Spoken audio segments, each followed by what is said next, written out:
Hello again, friends. This is Dan from Prayer Warriors, and today I'd like to talk again about Elisha the prophet, but this time let's focus on his servant Gehazi. Um, Gehazi, which means Valley of Visions, had seen many miraculous things by observing Elisha. There was a widow and her two sons that had no money to pay creditors, and the boys were possibly going to be sold into slavery.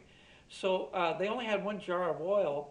So Elisha told them to borrow other jars, get whatever they could, and start pouring oil from that one jar into them. Miraculously, the oil just never ran out and it filled all the jars to overflowing.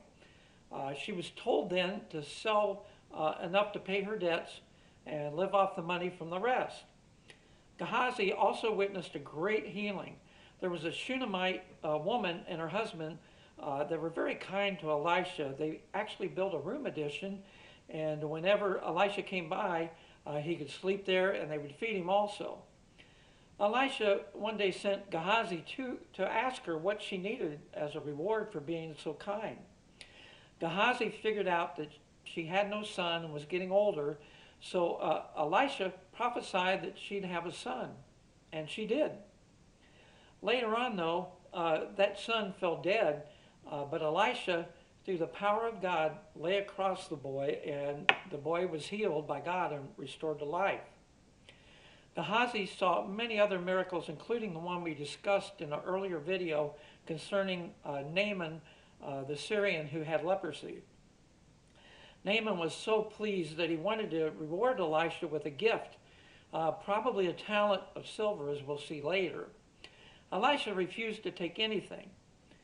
Later, though, Gehazi's greed got the best of him, and he saddled up and pursued the caravan of Naaman. When Naaman saw him, he said, asked if all was well. Well, Gehazi said, "Well, I'm glad you asked. There are two boys that were sons of prophets that need help, so Naaman, gave them, so could he give them 1 talent of silver and 2 changes of clothes?" Well, Naaman was pleased to do that, and he actually gave him 2 talents of silver.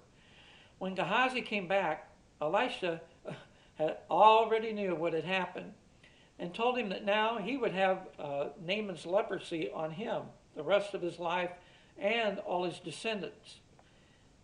People like he and Balaam, who profited from prophetic gifts from God, are a lesson. They should be a lesson to some of the prosperity teachers on TV that are fleecing the flock for personal gain. That's why we need discernment that comes from the Holy Spirit when we decide what ministry to give to.